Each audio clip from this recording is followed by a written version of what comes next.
प्रिय बच्चों, आज की वर्चुअल क्लास में आप सभी का स्वागत है। आज हम सभी हिंदी के उत्थान में गद्य और पद्य की किस प्रकार से भूमिका रही, इसका अवलोकन करेंगे। हिंदी निरंतर समृद्ध हो, शक्तिशाली बने और विभिन्न सोपानों को पार करते हुए वो कैसे आगे बढ़े, इस पर दृष्टिपात करेंगे। आइए हिंदी पद्य साहित्य का इतिहास और उसका विकास क्रम देखते हैं। हिंदी का जो आज हम बच्चे आधुनिक स्वरूप देख रहे हैं, उस आधुनिक स्वरूप को चलते चलते किस प्रकार की यात्रा तय करनी पड़ी, इसका अवलोकन करते हैं। प्रमुख साहित्यिक प्रवृत्तियों के आधार पर इसे 4 भागों में विभक्त किया गया है। इसके विकास क्रम को 4 भागों में विभक्त किया गया है। इसमें पहला काल है आदिकाल। इसे हम अन्य नाम वीर गाथा काल के नाम से भी जानते हैं। दूसरा काल हमारा होता है भक्तिकाल। भक्तिकाल को हम पूर्व मध्यकाल के नाम से भी अभिहित करते हैं, क्योंकि विद्वानों ने, हमारे आचार्यों ने अलग अलग प्रकार से हिंदी को समझा, महसूस किया और उस काल को विभिन्न नामों से पुकारा है। समय की परिस्थितियों के अनुसार उस समय जो साहित्य की संरचना की गई, उस रचना के आधार पर हमारे आचार्यों ने अलग अलग नामों से उसे पुकारा है। दूसरा हो गया हमारा भक्तिकाल, जिसे हम पूर्व मध्यकाल भी कहते हैं। तीसरा है रीतिकाल, जिसे उत्तर मध्यकाल के नाम से जाना जाता है। और चौथा है आधुनिक काल, जिसे हम गद्य काल कहते हैं। बच्चों, इस प्रकार हिंदी के विकास क्रम को हमारे आचार्यों ने 4 भागों में विभक्त किया है। पहला आदिकाल, भक्तिकाल, रीतिकाल और आधुनिक काल।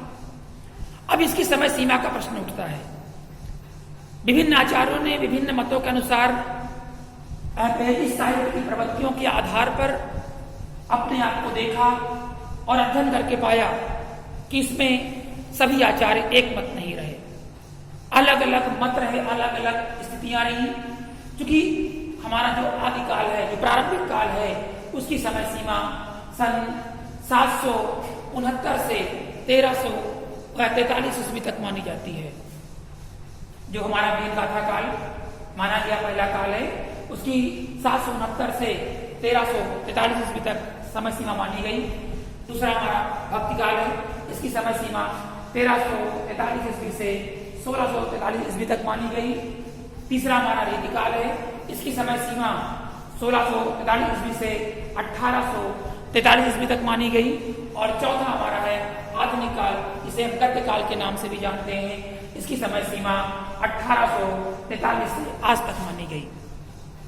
बच्चों, आदिकाल जो हमारा प्रारंभिक काल है और भक्तिकाल, ये कक्षा 9 में समाहित है, ये कक्षा 9 में पढ़ने हैं। और रीतिकाल और आधुनिक काल ये कक्षा 10 के लिए निर्धारित पाठ्यक्रम है, वहां पर हमें अध्ययन करना है। क्योंकि पहला काल हमारा है आदिकाल।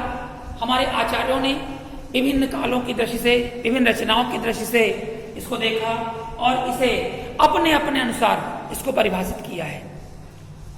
जैसे उदाहरण दिया जाए तो आदिकाल के अन्य नाम, आचार्य रंजन शुक्ल ने इसे वीर गाथा काल कहा। क्यों कहा?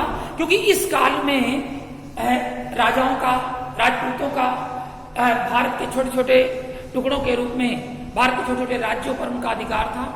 और उस अधिकार में, उस क्षेत्र में केवल वो राजा अपने ही क्षेत्र में, अपने ही क्षेत्र के लिए, अपने ही वर्चस्व के लिए निरंतर युद्ध करते थे। और इस काल से इन्होंने, आचार्य रंजन शुक्ल ने इसे वीर गाथा काल कहा। दूसरा है टकराम कुमार वर्मा, इन्होंने इसे चारण काल कहा। क्योंकि राजाओं के यहाँ जो भाट होते थे, जो चारण होते थे, वो केवल राजा का यशोगान ही किया करते थे। राजा का यशोगान करना ही उनका प्रमुख दायित्व था, प्रमुख कर्तव्य था। इसलिए डॉक्टर राम कुमार वर्मा ने इसे चारण काल कहा है। आचार्य महावीर प्रसाद द्विवेदी ने इसे बीज वपन काल कहा। आचार्य महावीर प्रसाद द्विवेदी द्वारा इसे बीज वपन काल तथा राहुल सांकृत्यायन द्वारा इसे सिद्ध सामंत काल कहा गया। क्योंकि सामंती प्रथा थी, सामंती प्रथा होने के कारण से इसे राहुल सांकृत्यायन जी ने सिद्ध सामंत काल के नाम से पुकारा है और हजरत प्रसाद द्विवेदी जी ने इसे आदिकाल का नाम दिया है। प्रिय बच्चों, ये जो आदिकाल हमारा है ये साहित्यिक प्रवृत्तियों के आधार पर इस प्रकार इसे हिंदी के विकास क्रम को 4 भागों में विभाजित किया गया। आदिकाल, भक्तिकाल, प्रीतिकाल और आधुनिक काल। और इस प्रकार वीर गाथा काल, चारण काल, बीज वपन काल, सिद्ध सामंत काल और आदिकाल के नाम से इसे आदिकाल के अन्य नामों से भी इसे पुकारा गया है। पुनः अगला वीडियो लेकर के हम फिर आएंगे आपकी सेवा में। धन्यवाद।